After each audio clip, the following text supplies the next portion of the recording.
Une jeune fille match avec un homme qui lui plaît beaucoup sur Tinder, une application de rencontre. Et très vite, ils décident de se voir. Mais ce qu'elle ne sait pas encore, c'est que 6 heures après leur rencontre, elle mourra. Aujourd'hui, la triste histoire de Warriena Wright. You let me go home! I would, but you've been a bad girl.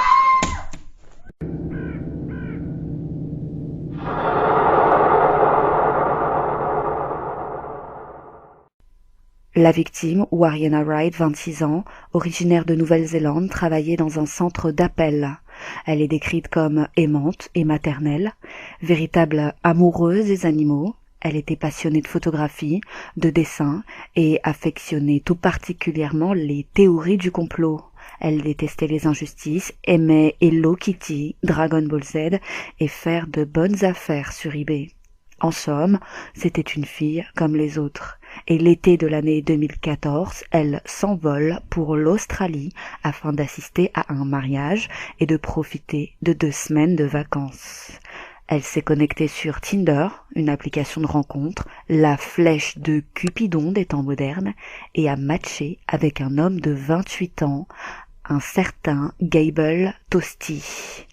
Et les deux ont commencé à converser et Gable lui avait envoyé un message lui disant qu'elle était délicieuse et il ne cache pas ses intentions. Il aimerait, je cite, faire des choses salaces avec elle. Warriena est attirée par Toasty. Elle trouve qu'il ressemble à Sam Winchester, un personnage de Supernatural, l'une de ses séries préférées. Mais il y a beaucoup de choses qu'elle ne peut pas savoir. Elle ne sait pas, par exemple, qu'il a couché avec plus de 180 femmes au cours des 4 dernières années, tenant un journal des noms et des dates de chaque rencontre. Chacune des filles était même notée.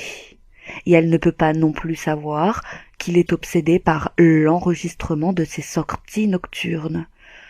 Et que ses problèmes mentaux sont si graves qu'un psychiatre l'a un jour décrit comme partiellement handicapé. Il était extrêmement solitaire, sujet à des épisodes dépressifs et souffrait d'anxiété sociale. Il manifestait des difficultés d'empathie et avait été diagnostiqué Asperger. C'était, je cite, une personne socialement distante et détachée émotionnellement, avec qui il était impossible d'établir une relation claire et nette. Et pour ne rien arranger, il avait échappé de peu à une condamnation pour vente de fausses cartes d'identité, et était même interdit d'entrer dans plusieurs clubs de la ville à cause de son comportement jugé étrange. Et c'est donc le soir du jeudi 29 juillet 2014 que Warriena et Gable décident de se rencontrer dans un centre commercial, le Cavill Mall, à 20h45. Ils se sont salués avec un hug amical, puis ont décidé d'aller dans un bar, le Beer Garden, duquel ils sont sortis assez rapidement, pour se rendre dans une épicerie afin d'acheter un pack de 6 bières. On peut les voir à la caisse à 20h58, puis ils se dirigent vers l'appartement de Gable, situé dans un bâtiment nommé le Surfer Paradise, Avalon. Durant les 4 heures qui vont suivre leur arrivée, ils vont boire des bières et des cocktails maison, faire l'amour et prendre des photos. Certaines seront même postées par Warriena sur sa page Facebook. À minuit 56, Gable a commencé à enregistrer la soirée avec son téléphone. Cet enregistrement, qui est audio, va durer 3 heures et 19 minutes. Gable Toasty avait cette habitude bizarre d'enregistrer ses rendez-vous Tinder. Il avait déclaré quelque temps plus tôt sur un forum: « Je suis quelque peu obsédé par le fait de tout enregistrer et parfois même je laisse mon téléphone dans ma poche pendant la nuit au cas où j'oublierais ce qui se passe. » Et lorsque l'enregistrement commence, ils sont en train de boire de la vodka et Wariena, qui ne boit habituellement que de la bière, dira être ivre psycho, j'imagine complètement ivre, ce qui n'empêchera pas Gable d'offrir à la jeune femme 3 verres de vodka de plus au cours de la soirée. Et l'enregistrement montre des conversations complètement décousues. En somme, des conversations de personnes alcoolisées. Ils parleront par exemple de la mort du chien de Wariena, de sa mère, qui ne la considère pas, puis elle joue avec lui en pratiquant le Muay Thai, un art martial qu'elle a appris à une époque. Toasty s'en amuse, mais lui dit tout de même qu'elle est un peu violente.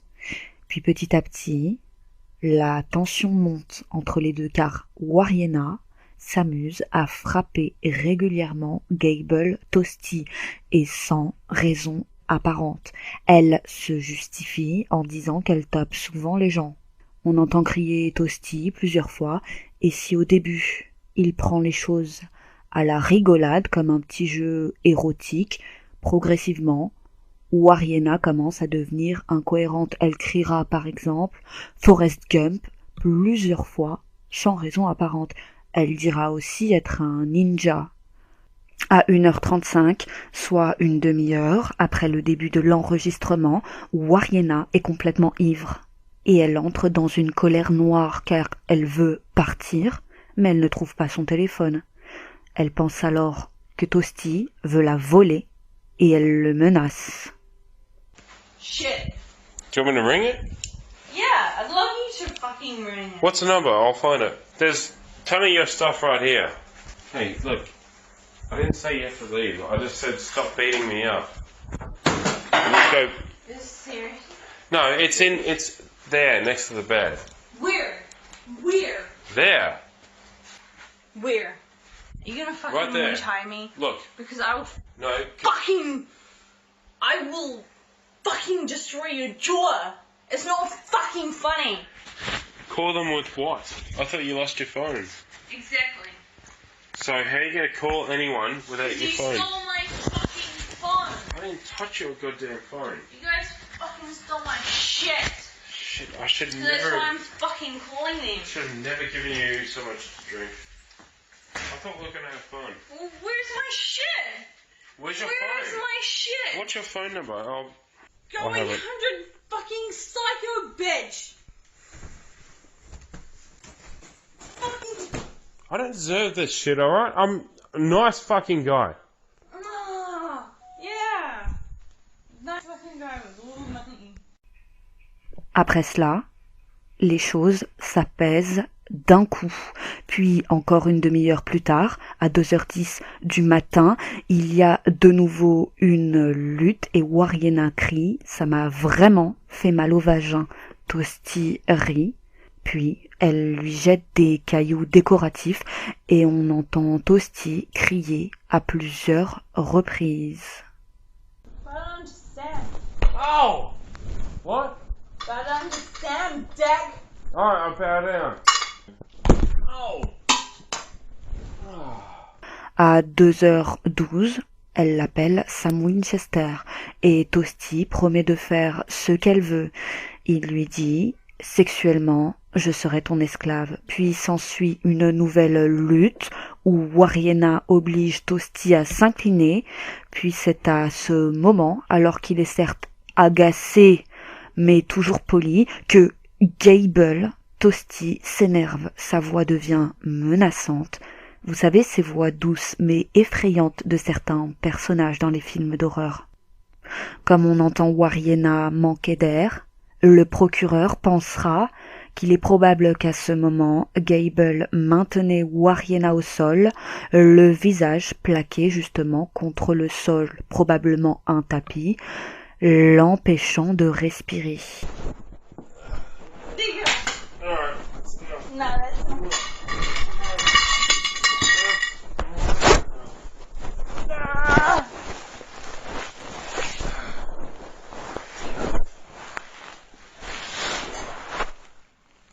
I don't care, that's enough. No.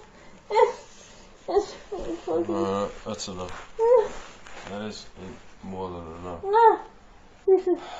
You want it, you're lucky I haven't chucked you off my fucking balcony, you goddamn psycho little bitch. Who the fuck do you think I am? What? What? Got something to say? Say it.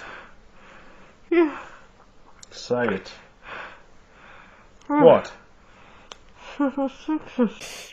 Et Gable continue. Il lui dit qu'elle a abusé de son hospitalité et rajoute que ce n'est même pas son genre de fille. I'm gonna let you go. I'm gonna walk you out of this apartment just the way you are. You're not gonna collect any belongings or anything, you're just gonna walk out. I'm gonna slam the door on you. You understand? If you try to pull anything, I'll knock you out. I'll knock you the fuck out. Do you understand? Come on, get up. Get up! Fuck up. Get up! Okay, get up.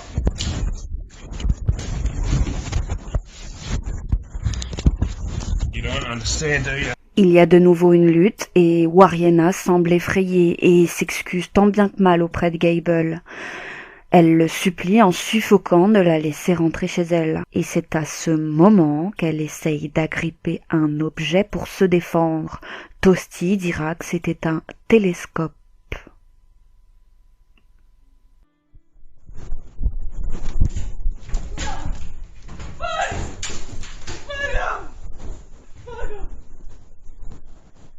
Who the fuck do you think you are? No. Hmm?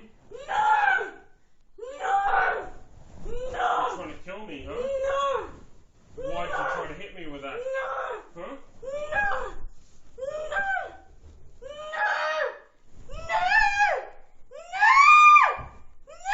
Fucking mouth. Gable saisit alors Warriena et l'enferme alors sur le balcon. On ne peut pas voir la scène, mais on entend Warriena crier 33 fois non en l'espace de 46 secondes.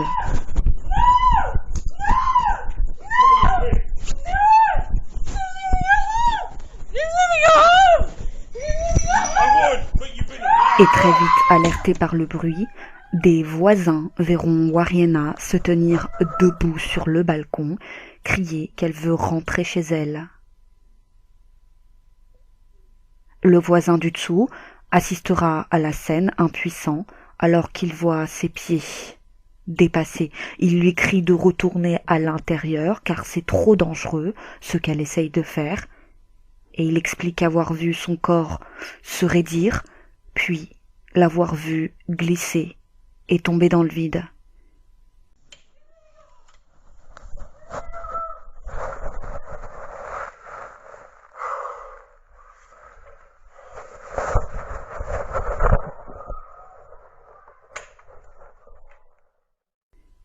Il dira avoir vu son regard terrifié lors de la chute.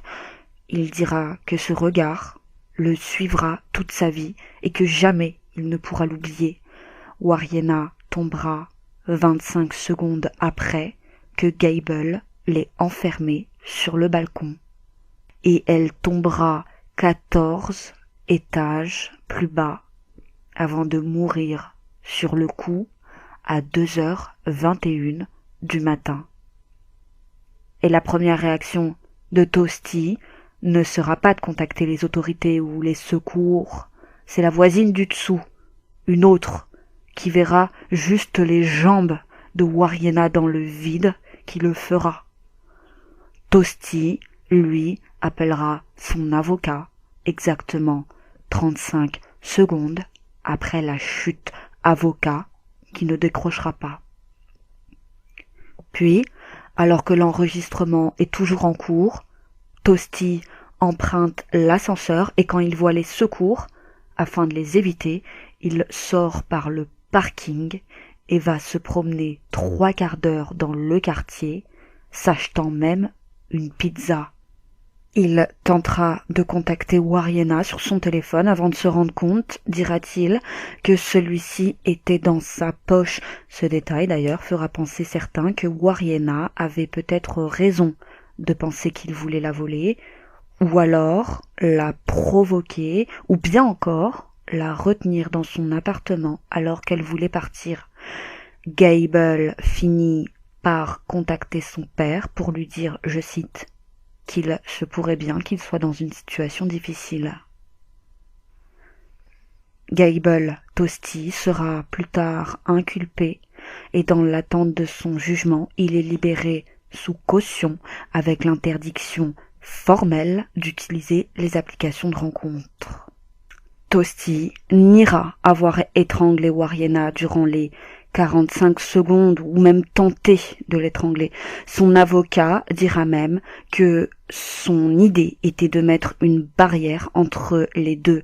La jeune fille était devenue incontrôlable à cause de l'alcool et même violente. Il ne voulait pas la laisser partir dehors dans cet état dans une ville qu'elle ne connaît même pas et qu'à aucun moment il ne pouvait s'imaginer qu'elle allait sauter et qu'il ne devrait en aucun cas avoir à assumer les responsabilités, surtout la responsabilité pénale de la décision de Wariena Wright, celle de descendre du balcon.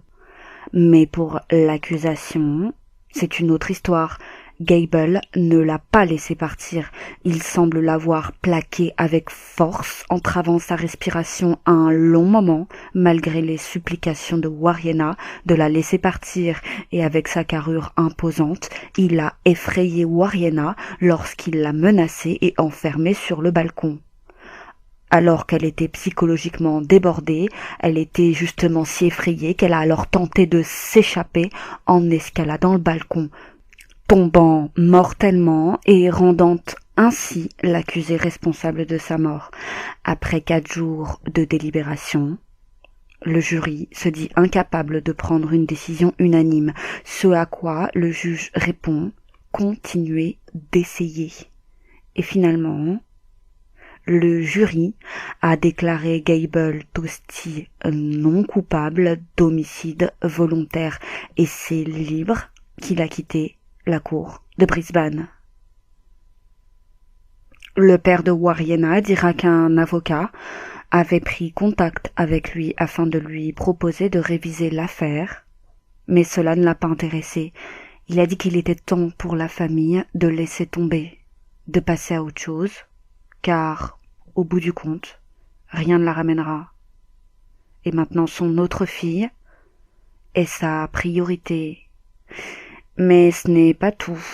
Gable reçut plus tard $250 000 pour une interview exclusive, au cours de laquelle il lui a été demandé pourquoi il n'avait pas appelé la police quand Wariena est tombée. Gable Tosti vit désormais sous un nouveau nom, Eric Thomas, et devinez quoi? Il est à nouveau sur Tinder et concède avoir rencontré quelques filles, mais précise tout de même que ce n'est plus comme au bon vieux temps. En janvier 2019, il a posé cette question sur son Facebook. Si un homme se rendait chez une femme, s'enivrait à plus soif, devenait agressive sans aucune provocation et commençait à l'attaquer violemment, à la maltraiter verbalement, à lui lancer des choses et ensuite à l'attaquer avec un morceau de métal pour ensuite grimper de son balcon au 14e étage après qu'elle ait réussi à l'enfermer dehors en désespoir de cause, serait-elle accusée de meurtre? Serait-elle traînée en jugement, diffamée, humiliée, même si elle était totalement acquittée? Je ne pense pas. Et beaucoup ont été choqués d'apprendre qu'il avait même posté un screen de son profil Tinder en demandant ce que les uns et les autres en pensaient. Et d'ailleurs, certains ont répondu avec sarcasme. Un rendez-vous avec vous est à tomber par terre. Ou encore, oui pour un rendez-vous, à condition qu'il y ait un balcon supplémentaire. La famille de Wariena, dévastée, s'est murée dans le silence et a refusé toute excuse émanant de Tosti. Alors, que pensez-vous de cette histoire? Gable Tosti est-il coupable ou innocent? Comme toujours, chez YouCrime, on vous laisse vous faire votre propre idée et n'hésitez pas à la partager avec nous en commentaire. Quant à moi, je vous dis à bientôt pour une autre triste histoire.